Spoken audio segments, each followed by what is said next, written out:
British advanced pain clinic, నొప్పి మాయం, surgery దూరం. For appointments 9155515563. ఓకే చెప్పాడు ఈయన. అక్కడి నుంచి పాతాళ భైరవి సినిమా మొదలైన తర్వాత ఆ సినిమా సెన్సేషనల్ హిట్ అయి ఆయనకి స్టార్డమ్ వచ్చేసింది ఆ సినిమాతో. ఆ తర్వాత విజయ కాంపౌండ్ నుంచి ఆయన బయటకు వచ్చాడు. ఓకే, అంటే విజయ వరకు ఆ రెమ్యూనరేషన్ చేసేటట్లుగాను, బయట సినిమాలు తన పద్ధతిలో తాను చేసుకునేటట్టుగా అంటే వీళ్ళకే ప్రాధాన్యత ఇచ్చేటట్టు అలా మొదలై విజయాలు ఆయనే హీరో. ఇలా ఆయన మిస్సమ్మ సినిమా కావచ్చు, పెళ్లి చేసి చూడు, ఈ సినిమాలన్నీ పెద్ద విజయాలు సాధించినాయి. ఇక అక్కడి నుంచి ఆయన వెనక్కి తిరిగి చూడలేదు. హీరోగా సెటిల్ అయిపోయిన తర్వాత, అంటే ఆయనకి ఎన్టీ రామారావు ఎందుకు తెలుగు సినిమాకు సంబంధించి మిగిలిన హీరోల కంటే భిన్నమైన హీరో ఎన్టీఆర్. ఆయనకి ఒక కాన్సెప్ట్ ఉంది, అంటే ఒక తాత్విక చింతన ఉంది. ఆయన పుట్టినటువంటి నిమ్మకూరు దగ్గరలోనే గుడివాడ కవతల అంగళూరులో త్రిపురనేని రామస్వామి చౌదరి, ఆయన హేతువాద ఋషి.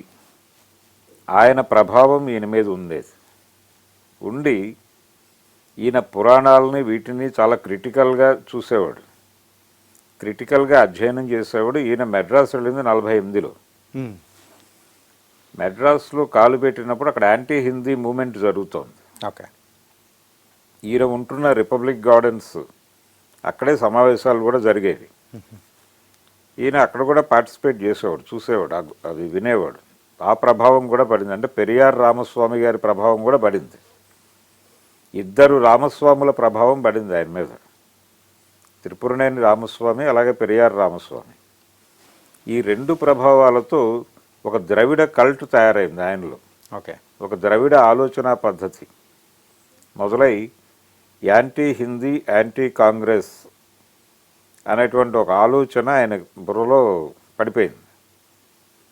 ఈ నేపథ్యంలో ఆయన సొంత బ్యానర్ ప్రారంభించాడు. అదే టైంలో ప్రారంభించి పిచ్చి పుల్లయ్య సినిమా తీశాడు, మొదటి సినిమా.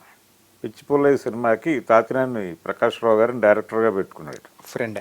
ఫ్రెండే ఆయన రూమ్మేట్, ఫ్రెండ్. రెండోది తాతినేని ప్రకాష్ రావు గారి మొదటి సినిమా పల్లెటూరులో ఎన్టీఆర్ఏ హీరో. ఈయన నిర్మించిన మొదటి సొంత సినిమాకి ఆయన డైరెక్టర్. అలా వీళ్ళ రిలేషన్ నడిచింది, చాలా కాలం నడిచింది అది. ఆయన తెలుగుదేశం పార్టీ పెట్టినప్పుడు ఆ పార్టీలో కోశాధికారిగా ప్రకాష్ రావు గారు వచ్చారు. అంతకాలం నడిచింది. ఇలా ఈ సినిమాకు సంబంధించి పిచ్చి పుల్లయ్య అది అప్పుడప్పుడే అర్బన్ కల్చర్ ప్రభావం పడుతున్నటువంటి పల్లెటూర్లు ఎలా ఉంటాయి అనే దాని మీద సినిమా నడిపాడు ఆయన. దాని తర్వాత రైస్ మిల్లర్ల దోపిడీ మీద తోడు దొంగలు అని ఒక సినిమా తీసి దానిలో విలన్ షేడ్స్ ఉన్న క్యారెక్టర్, మిల్లర్ క్యారెక్టర్ ఈయన చేశాడు ఎన్టీఆర్. ఈ రెండు సినిమాలు కూడా పెద్దగా ఆడలేదు. ఆయన సొంత నిర్మాణ సంస్థ నుంచి వచ్చిన ఎన్ఏటి, నేషనల్ ఆర్ట్ థియేటర్స్ నుంచి వచ్చిన ఆ రెండు సినిమాలు ఆడలేదు. మూడో సినిమా ఒక జానపద కథ అనుకున్నాడు ఆయన, యోగానంద్ గారి డైరెక్షన్లో. అది జయసింహ. ఆ జయసింహ సినిమా చాలా పెద్ద హిట్ అయింది. గుమ్మడి గారి మాటల్లో చెప్పాలంటే పిచ్చి పుల్లయ్య, తోడు దొంగలు సినిమా డబ్బులు కూడా ఈ సినిమాతో కలెక్ట్ చేశాడు ఆయన అంటాడు ఆయన. ఓకే అని చెప్పి రాశాడు ఆయన, ఆయన ఆత్మకథలో ఉంటుంది. కత్తి పట్టుకుని ఎన్టీఆర్ కత్తి పట్టుకుని ఆ రెండు సినిమాల డబ్బులు కూడా కలెక్ట్ చేశాడు అని రాశాడు గుమ్మడి గారు. ఓకే, అదే జయసింహ ఇన్స్పిరేషన్తో బాహుబలి అనే సినిమా వచ్చింది ఆ మధ్యకాలంలో. రాజమౌళి గారి బాహుబలి సినిమాకి ప్రాతిపదిక జయసింహే. కొంచెం క్యారెక్టరైజేషన్ మార్చి ఆ సినిమా నడిపారు. జయసింహ సినిమా బాహుబలి చూస్తే అర్థమైపోతుంది. ఓకే, ఇది ఇలా ఆయన ఆ హిట్ తర్వాత అల్లూరి సీతారామరాజు చేయాలనుకున్నాడు అదే బ్యానర్లో. అనుకుని సీతారామరాజు క్యారెక్టర్ సెకండ్ హాఫ్ ఎలా సస్టైన్ చేయాలి అనే దగ్గర కన్ఫ్యూజన్ వచ్చి, అంటే సీతారామరాజు ఎప్పుడు రూదర్ఫర్డ్ని కలవలేదు. ఓకే, ఆయన నిర్బంధం, అంటే ఇద్దరు బ్రిటిష్ మిలిటరీ ఆఫీసర్లను చంపేసిన తర్వాత వచ్చిన నిర్బంధాన్ని ఆయన తట్టుకోలేక ఉద్యమాన్ని ఆపేసి వెళ్ళి సరెండర్ అయిపోవడం మంచిది అనుకున్నాడు. దాన్ని ఎట్లా జస్టిఫై చేయాలనే దగ్గర కన్ఫ్యూజన్ వచ్చి ఆగిపోయాడు ఆయన. ఇది నిజం. అయితే కృష్ణ గారు తీసిన దానిలో 3 సార్లు రూదర్ఫర్డ్తో ఇంటరాక్షన్ ఉంటుంది. యా. తద్వారా ఆ సినిమాని హీరాయిక్గా నడిపేసి వాళ్ళు, అంటే అది కూడా ఈయన ముందుకి ప్రతిపాదన వచ్చింది ఎన్టీఆర్ ముందుకి, వద్దు అని ఆగిపోయాడు ఆయన. ఆగిపోయిన తర్వాత పాండురంగ మహత్యం తీశాడు, అది హిట్టే. ఇక అక్కడి నుంచి ఆయన బ్యానర్లో వచ్చిన సినిమాలన్నీ కూడా పెద్ద విజయాలు సాధించినాయి. ఓకే. ఈ క్రమంలో ఆయన సీతారామ కళ్యాణం అనే పేరుతో కేవీ రెడ్డి గారి డైరెక్షన్లో తన బ్యానర్లో ఓ సినిమా చేయాలనుకుని వెళ్ళాడు ఆయన దగ్గరికి. వెళితే ఆయన చెప్పాడు, నువ్వు రాముడు వెయ్యి, రావణుడు ఎస్వి రంగారావు వేస్తాడు అని. నేను రావణుడు వేస్తాను, రాముడిగా ఎవరినన్నా పెడదాం అన్నాడు ఈయన. అంటే అదేమిటి, లేదు రావణ పాత్ర మీద నాకు ఇంట్రెస్ట్ ఉంది అంటే, రావణ పాత్ర చూస్ చేసుకోవటం వెనకాల ఎన్టీ రామారావుకి ఈ ఇద్దరు రామస్వాముల ప్రేరణ ఉంది. ఓకే. దాంతో ఆయన ద్రవిడ సిద్ధాంతం చెప్పడానికి దీన్ని ఒక గొంతుగా అనుకున్నాడు రావణ పాత్రని. అనుకుని నేను రావణ పాత్ర వేస్తాను అంటే, అదేంటి నువ్వు రాముడు వేయాలి కదా అంటాడు ఆయన. నో అని చెప్పి బయటకు వచ్చేసి ఆ సినిమాని తనే డైరెక్ట్ చేసుకున్నాడు. అలా ఎన్టీ రామారావు డైరెక్ట్ చేసిన మొదటి సినిమా సీతారామ కళ్యాణం. సీతారామ కళ్యాణం. అయితే ఆ సినిమా టైటిల్ కార్డులో డైరెక్షన్ కార్డు ఉండదు.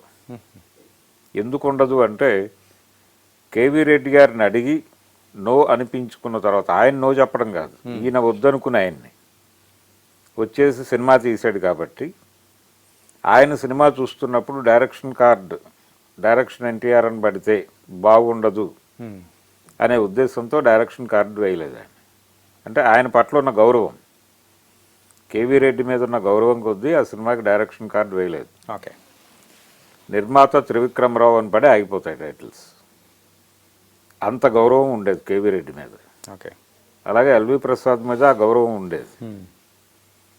ఇలా డైరెక్టర్గా ఎన్టీఆర్, నటుడిగా ఒక అద్భుతమైన విజయం చూసిన ఆయన నిర్మాతగా విజయం చూశాడు, డైరెక్టర్గా ఒక అద్భుతమైన విజయాన్ని చూశాడు. ఆ తర్వాత కృష్ణ పాండవీయం సినిమాకి ఆయన డైరెక్టర్గా కార్డు వేసుకుంటాడు. ఓకే. అక్కడి నుంచి ఆ బ్యానర్లో వచ్చిన మెజారిటీ సినిమాలు ఆయనే డైరెక్ట్ చేసుకున్నాడు. ఈ క్రమంలో ఆయనే స్క్రిప్ట్ రాసుకునేవాడు. ఆయన విపరీతంగా చదివేవాడు. ఆ చదువరితనం కనిపించేది ఆయన సినిమాల్లో, ఆయన సొంత సినిమాల్లో. అంటే కాస్ట్ క్వశ్చన్ని ఆయన సినిమాలో, పౌరాణిక సినిమాలో క్వశ్చన్ చేశాడు, దానవేరు సూరకర్ణ సినిమాలో. అలాగే శ్రీరామ పట్టాభిషేకం అనే సినిమా ఆయన తీశాడు, ఆయన డైరెక్టరు ప్రొడ్యూసరు. అందులో కూడా రావణ పాత్రే వేశాడు ఆయన. అందులో శూర్పణఖ ముక్కు చెవులు కోసిన సీన్లో రాముడు ఊరికే అడవికి రాలేదు, ఒక పని మీద వచ్చాడు, ఆ మునిమృత్యుల ప్రేరణతో అని ఒక డైలాగ్ ఉంటుంది. అంటే ఇక్కడికి తపస్సు కోసం వచ్చిన మునులు, వాళ్ళు ఏదో తపస్సు కోసం వచ్చారని మనం అనుకుంటున్నాం, కానీ లేదు, వాళ్ళు రెక్కీ కోసం వచ్చారు. ఇక్కడున్న సంపదల గురించి సమాచారం అక్కడికి పంపించి అక్కడి నుంచి రాముడిని వాళ్లే తీసుకొచ్చారు మన మీద యుద్ధానికి. కాబట్టి ఇది ద్రవిడ జాతి మీద ఆర్యజాతి సాగించబూను సంకుల సమర సంరంభం అని ఒక డైలాగ్ ఉంటుంది దానిలో. అంటే ఆ రోజున ఎవరు సీరియస్గా అంటే గొడవకి వెళ్ళలేదు, అంటే అంత పాయింట్అవుట్ చేసి ఫోకస్ చేసేంత కూడా ఎవరు వెళ్ళలేదు. అంటే ఇది ఎన్టీఆర్ భిన్నంగా కనిపించడానికి కారణం. ఓకే. అలాగే కురుక్షేత్రం సినిమా, దానవేరు సూరకర్ణ రెండు పోటాపోటీగా తయారైనాయి.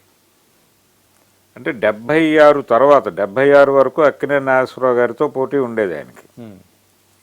76 నుంచి ఎన్టీఆర్ రైజ్ మొదలైంది, విపరీతమైన స్థాయికి ఎదిగాడు ఆయన.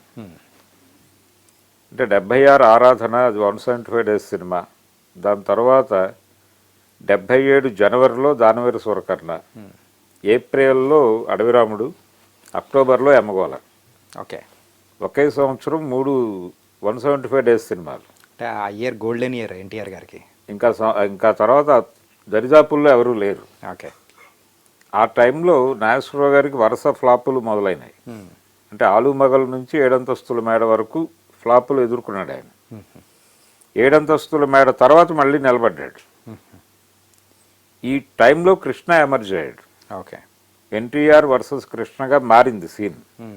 అప్పటి వరకు ఎన్టీఆర్ ఏఎన్ఆర్ మధ్య యుద్ధంగా నడిచింది, ఎన్టీఆర్ వర్సెస్ కృష్ణగా మొదలైంది. ఆ మొదలైన టైంలో మొదటి సంక్రాంతి 77 సంక్రాంతికి దానవేరు సూరకర్ణ మీద కురుక్షేత్రం పోటీగా తీశారు. యాక్చువల్గా ముందు పోటీ అనుకోలేదు, కానీ అది అలా తయారైంది. ఆయన ఈ సినిమా చేయొద్దు అని చెప్పి పిలిచి చెప్పాడు, కురుక్షేత్రం వద్దు, ఆపేయండి మీరు, నేను అలాంటి సబ్జెక్ట్తోనే పెడుతున్నాను, రెండు ఒకేసారి రిలీజ్ అయితే ఇబ్బంది అవుతుంది మీకు, ఆగిపోండి అని చెప్పాడు.